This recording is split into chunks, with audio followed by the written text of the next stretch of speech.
Hello my dear students, how are you? I hope you all are very well. Yes बेटा, आज हम discuss कर रहे हैं class 8 chapter first crop production and management book part means question answers. इस चैप्टर की complete explanation मैं आपके लिए पहले ही कर चुकी हूँ, तो आज हम इसके क्वेश्चन आंसर्स को भी डिस्कस कर लेते हैं। देखिए, हम स्टार्ट करेंगे from very short answer type question. First है हमारे पास, name the agricultural implements commonly use during crop cultivation, कि क्रॉप कल्टीवेशन में हम कौन से इम्प्लीमेंट्स को यूज़ करते हैं। तो यहाँ हमारे पास हो जाएंगे प्लो, सीड ड्रिल, खुरपा, कल्टीवेटर, और if you want to write then you can also use hoe. आप यहाँ पे ऐड कर सकते हैं, हो को भी आप ऐड कर सकते हैं, ठीक है। इसके बाद है हमारे पास सेकेंड क्वेश्चन है, would you so the seeds which float on water, क्या आप उन सीड्स को यूज़ करेंगे जो वाटर के ऊपर फ्लोट करते हैं? तो नो, बिकॉज क्यों नहीं करेंगे, क्योंकि जो सीड्स फ्लोट कर रही हैं इट मीन्स वो कौन सी हैं, अनहेल्दी सीड्स हैं। और वे जो अनहेल्दी सीड्स, देखो हम एक एक्टिविटी हमने की थी कि सीड्स को सेलेक्ट करने के लिए कोई भी कंटेनर है जो वाटर से फिल है, हम उसके अंदर सीड्स डालते हैं। कुछ टाइम के बाद हम देखेंगे कुछ सीड्स होंगे जो नीचे सेटल्ड हो जाएंगे। जो सीड नीचे सेटल्ड हो गए हैं इट मीन्स वो कौन से हैं, वो हैं हमारे हेल्दी सीड्स, ठीक है। और जो यहाँ पे फ्लोट करेंगे वो अनहेल्दी है, जिन्हें हम ग्रोइंग के लिए यूज़ नहीं करेंगे, ठीक है। इसके बाद है हमारा next question, question number 4, what is the rearing of honey बीज। हनी बीज की जो रियरिंग करते हैं ऑन लार्ज स्केल उसे हम क्या बोलते हैं? तो वो हो जाएगा एपीकल्चर। अब अगर यहाँ पे इस क्वेश्चन को चेंज कर दिया जाए कि हनी बीज की जगह पे मैं आपसे पूछूं कि what is the rearing of fishes on large scale, तो फिशेज को अगर लार्ज स्केल पे हम रियरिंग करते हैं तो उसे क्या बोलेंगे? तो उसका आंसर आपके लिए हो जाएगा पिस्कीकल्चर, ठीक है। मीन्स वहाँ पे हमारे पास ये जो एपीकल्चर है उसकी जगह हम यूज़ करेंगे पिस्कीकल्चर, ओके। नेक्स्ट क्वेश्चन है, नेम टू डेयरी प्रोडक्ट्स, कोई भी 2 डेयरी प्रोडक्ट्स आपको बताने हैं। जब भी ये वर्ड आ जाए कि डेयरी प्रोडक्ट्स की बात हो रही है इट मीन्स हमें क्या बताना है, मिल्क प्रोडक्ट्स की हम बात कर रहे हैं इधर, ठीक है, ओके। नेक्स्ट अब हम करेंगे short answer type questions. Short answer type questions में first, mention two advantages of sowing by transplantation. Transplantation से हम सोइंग करते हैं तो उसके क्या एडवांटेजेस होंगे? तो यहाँ हमारे पास है, देखो जब भी ट्रांसप्लांटेशन से हम सोइंग कर रहे हैं तो हमारे पास चॉइस होती है कि नर्सरी के अंदर से सिर्फ हम हेल्दी जो सीडलिंग्स हैं उन्हीं को वहाँ से चूज़ करें, ठीक है। तो हेल्दी सीडलिंग्स को हम चूज़ करेंगे तो हेल्दी क्रॉप ही ग्रो होने वाली है। सेकेंड थिंग, इस तरीके से जो हम सीडलिंग्स लगाते हैं ना, उनकी जो रूट्स होती हैं वहाँ पर बेटर पेनिट्रेशन होता है सॉइल में, और उनका जो शूट डेवलपमेंट होता है काफ़ी अच्छे से होता है, बेटर डेवलपमेंट होता है।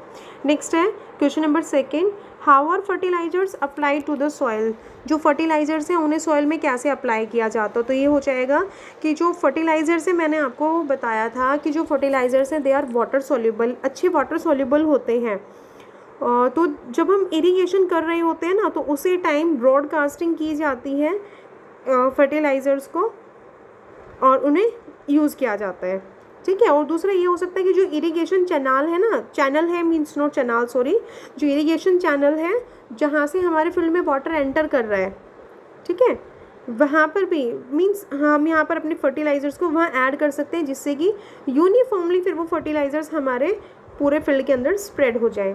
Next, why should seeds be treated with fungicides before sowing.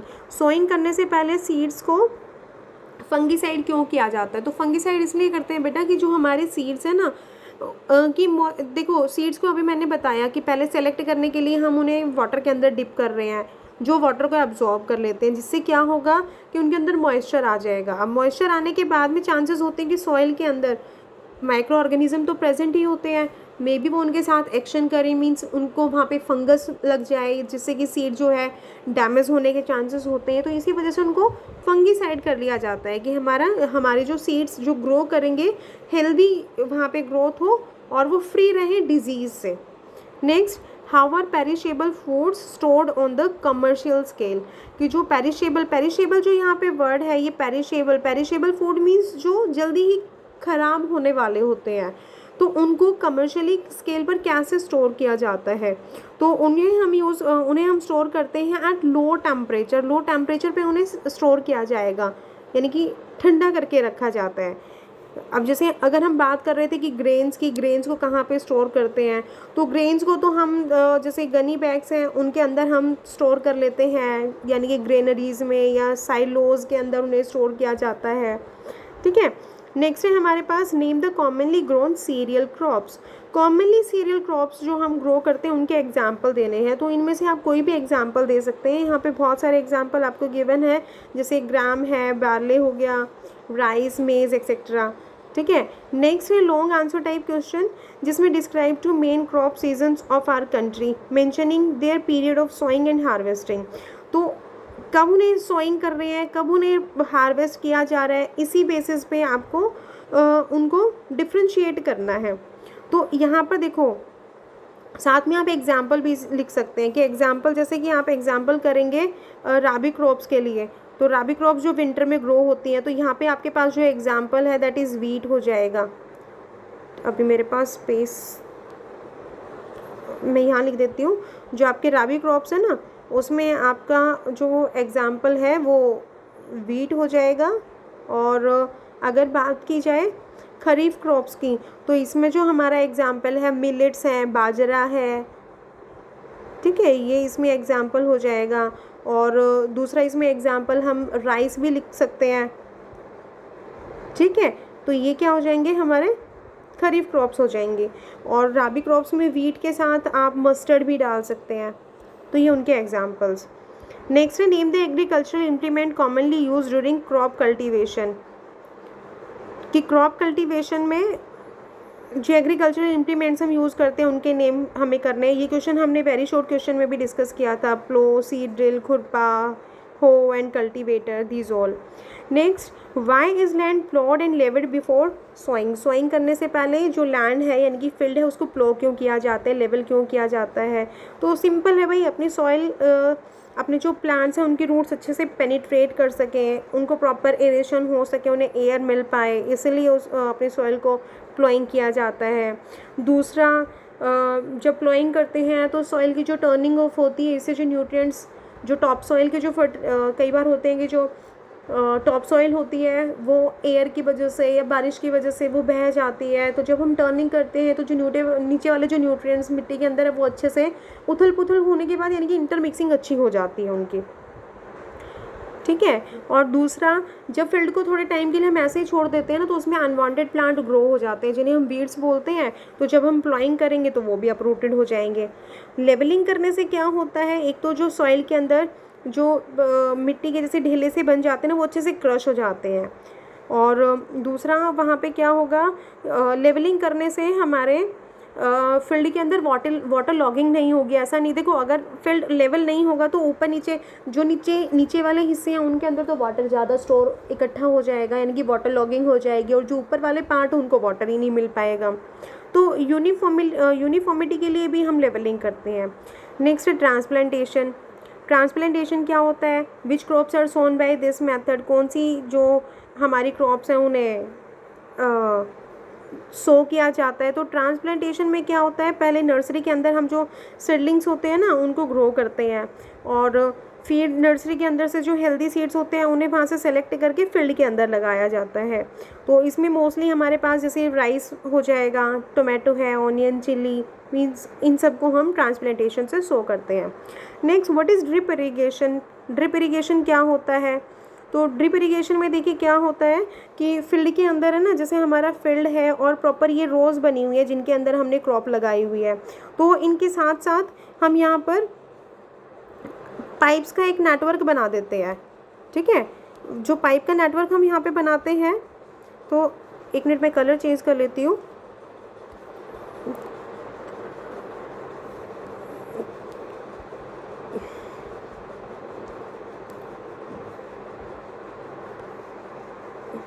ठीक है, तो हम क्या करते हैं यहाँ पे, ये इस तरीके से जो हमारे रोज़ होते हैं ना उनके साथ ये ब्लू कलर से, जैसे मैं दिखा रही हूँ रेड कलर से, तो आपकी रो हो गई है जिनके अंदर हमने अपने क्रॉप प्लांट्स को लगाया हुआ है। और ब्लू जो है वो आप ये मान के चलिए कि इनके साइड बाय साइड इनके पैरेलली क्या होते हैं, पाइप स्ट्रक्चर होते हैं। तो फिर इसमें क्या होगा, जैसे हमारे जो भी प्लांट होंगे ना उनके जस्ट बेस में ड्रॉप बाय ड्रॉप ये जो वाटर है वहाँ पे फॉल होता रहता है, जिससे कि यहाँ पे जो सॉइल होती है उसके अंदर मॉइस्चर बनी रहती है। ठीक है, तो इस तरीके से जो ड्रिप इरिगेशन है, अब जैसे ये पूरा जो प्रॉपर पाइप्स का जो नेटवर्क है इसको कनेक्ट कर दिया जाता है। आपका जो भी यहाँ पे वाटर सोर्स आप यूज़ कर रहे हो, लाइक ट्यूबवेल है या जो भी है, जिससे भी हम वाटर अपने फील्ड में पहुँचाना चाह रहे हैं, लेकिन अब वो वाटर इन पाइपलाइंस की हेल्प से ही पूरे फील्ड के अंदर सर्कुलेट होगा और थोड़ा थोड़ा वाटर हमारे प्लांट के बेस के पास ड्रॉप बाय ड्रॉप फॉल होता रहेगा। ठीक है, ये हो गया हमारा ड्रिप इरिगेशन। और एडवांटेजेस क्या होती हैं भाई, वाटर वेस्टेज से बचाता है, और दूसरा एनर्जी सेवर है, एनर्जी को बचाता है। दूसरा थर्ड हम इसमें जो पॉइंट काउंट कर सकते हैं दैट इज़ इकोनॉमिकली मेथड है, कम खर्च होता है भाई, एनर्जी सेव हो रही है, ये सभी हो जाएंगे। नेक्स्ट क्वेश्चन है हमारे पास, how does a manure differ from a fertiliser, कि जो मैन्योर है वो फर्टिलाइज़र से कैसे डिफरेंट होते हैं। तो देखिए जो हमारे फर्टिलाइज़र्स हैं वो इनऑर्गेनिक सब्सटेंस होते हैं जिनको फैक्ट्रीज़ में बनाया जाता है, और जो मैन्योर हैं ये देखो यहाँ पे इनऑर्गेनिक लिखा हुआ है, आप इसे करेक्ट कर लेंगे। ओके सॉरी, यहाँ पे लिखा हुआ है कि manure is a mixture of inorganic and organic substance. ये मिक्सचर होता है ऑर्गेनिक एंड इनऑर्गेनिक सब्सटेंस का। ठीक है, अदरवाइज अगर सिंपली ये होता ना कि फर्टिलाइजर इज़ एन इनऑर्गेनिक, तो यहाँ पे सिर्फ हम ये लिख सकते थे मैन्योर इज़ ऑर्गेनिक, लेकिन ये यहाँ पे क्या मिक्सचर है जिसके अंदर ऑर्गेनिक और इनऑर्गेनिक दोनों ही सब्सटेंस अवेलेबल होते हैं। किससे बनता है भाई, डिकम्पोजिशन ऑफ जो कैटल डंग है, जैसे काउ डंग होता है ना, गोबर होता है, ह्यूमन वेस्ट हो गया, प्लांट रेजिड्यू, प्लांट का बचा खुचा पार्ट, उन सबको डिकम्पोज करके बनाया जाता है। Second point, fertilizers provides a specific nutrient to soil. हमारे सॉइल के अंदर एक स्पेसिफिक न्यूट्रिएंट, लाइक अगर हम यूरिया यूज़ कर रहे हैं, जैसे यूरिया क्या होता है, एक फर्टिलाइज़र है, तो जो यूरिया है ना that is rich in nitrogen only. इसके अंदर सिर्फ आपको क्या मिलेगा, नाइट्रोजन मिलेगा, इसके अंदर और दूसरे न्यूट्रिएंट्स नहीं है, सिर्फ नाइट्रोजन ही है। अब जैसे एक और होता है NPK,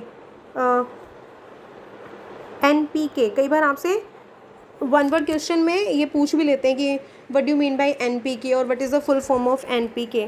तो यहाँ पे हमारे पास जो N है ना दैट इज़ नाइट्रोजन, N तो आपका नाइट्रोजन होगा, और P आपका क्या हो जाएगा, फॉस्फोरस होगा, और साथ में आपका जो K है, K आपका हो जाएगा पोटेशियम। तो इस तरीके से NPK जो हम यहाँ पे फर्टिलाइज़र यूज़ करेंगे उसमें हमें यहाँ पे 3 न्यूट्रिएंट मिल जाते हैं जो हमारे क्रॉप्स के लिए अच्छे होते हैं, जो एसेंशियल होते हैं। Next, a manure provides more than 1 nutrient. जो हमारे मैन्योर होते हैं ना उसके अंदर एक से ज़्यादा, देखो यहाँ पे तो मैंने बताया था, अब अगर फील्ड के अंदर हमने यूरिया डाला, यूरिया डालने से तो सिर्फ उसको क्या मिल रहा है, सिर्फ नाइट्रोजन मिल रहा है। अब दूसरे जो न्यूट्रिएंट्स हैं उनको अगर हम सॉइल में चाहते हैं तो उसके लिए और दूसरे फर्टिलाइजर्स डालने पड़ेंगे। ठीक है, लेकिन जो हमारे मैन्योर होते हैं ना, मैन्योर के अंदर तो क्या होता है कि मैन्योर में एक से ज़्यादा टाइप के न्यूट्रिएंट नेचुरली अवेलेबल होते हैं। फर्टिलाइजर्स में थर्ड पॉइंट है, a fertiliser has a high concentration of soil nutrients. इसके अंदर क्या होता है, रिच अमाउंट में, हाई कंसनट्रेशन मतलब बहुत ज़्यादा यहाँ पर फर्टिलाइज़र अवेलेबल होते हैं। और मैन्योर के अंदर क्या होता है, लो कंसंट्रेशन होती है सॉइल न्यूट्रिएंट्स की। जो हमारे मैन्योर है ना ये ह्यूमस प्रोवाइड कराते हैं हमारी सॉइल को। ह्यूमस किसको बोलते हैं, जो एक ब्लैक कलर का मटेरियल होता, मतलब जो जैसे हमारे ऑर्गेनिक जैसे भी जितने भी वेस्ट है जब ये डिकम्पोज होते हैं ना एक ब्लैक से मटेरियल में कन्वर्ट हो जाते हैं, जिसको बोलते हैं ह्यूमस। ये ह्यूमस हेल्प करता है हमारी सॉइल के टेक्स्चर को इम्प्रूव करने के लिए। तो इनमें न्यूट्रिएंट्स कम होते हैं और सॉइल को ह्यूमस ज़्यादा प्रोवाइड कराते हैं। और अगर बात की जाए फर्टिलाइज़र्स की, तो फर्टिलाइज़र्स ह्यूमस ऐड नहीं करते सॉइल में, उनके अंदर ये सिर्फ सॉल्ट होते हैं एक तरीके के, ठीक है, जो सिर्फ न्यूट्रिएंट्स को ही प्रोवाइड कराएंगे। नेक्स्ट है हमारे पास ऑड वन आउट आपको बताने हैं। जैसे फर्स्ट है ट्यूबवेल ट्रांसप्लांटेशन, रेहेट, ड्रिप इरिगेशन। तो इनके अंदर जो आपका ऑड वन हो जाएगा दैट इज़ ट्रांसप्लांटेशन हो गया, क्योंकि अदर जो 3 हैं they are related to irrigation system. फिर नेक्स्ट है ट्रॉवल, कल्टीवेटर, प्लो, ढेकली। अब ट्रॉवल, कल्टीवेटर, प्लो ये सभी तो हमारे एग्रीकल्चरल इम्प्लीमेंट हो गए, लेकिन यहाँ पे जो ढेकली है वो ऑड वन हो गया है, ठीक है। Next threshing, winnowing, harvesting.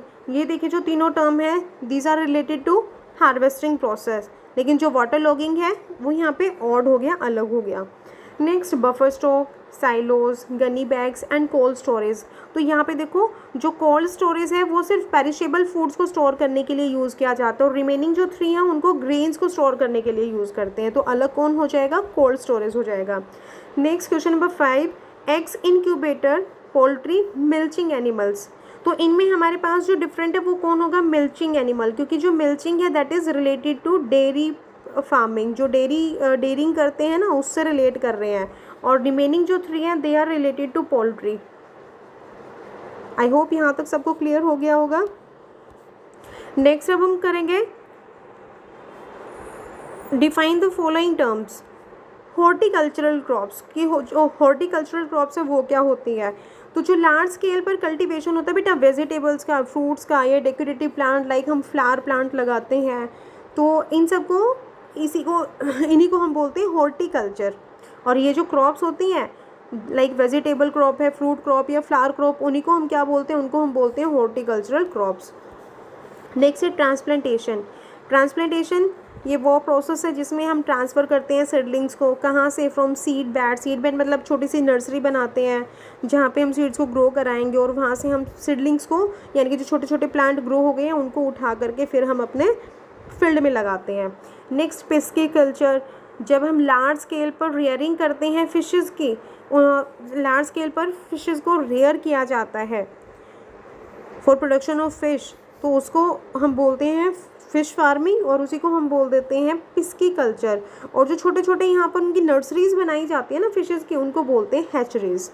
Next है सीरियल क्रॉप्स। तो सीरियल क्रॉप्स हमारी कौन सी हो जाएंगी, दीज आर द प्लांट्स जिन्हें हम लार्ज एरिया में लार्ज स्केल पर ग्रो कराते हैं फॉर गेटिंग ग्रेन्स को गेन करने के लिए, उन्हें हम बोलते हैं सीरियल क्रॉप्स। तो इसी के साथ हमारी जो एक्सरसाइज है वो होती है कंप्लीट। आई होप आपको सभी क्वेश्चंस समझ में आ गए होंगे। ठीक है, फिर मिलेंगे नेक्स्ट चैप्टर में, तब तक आप पढ़ते रहिए, सीखते रहिए, और अगर आपको वीडियो अच्छी लग रही है, आपको लग रहा है आपके लिए हेल्पफुल है, तो बेटा आप अपने फ्रेंड्स के साथ शेयर करिए ताकि उनके भी हेल्प हो सके। Okay bye and have a nice day.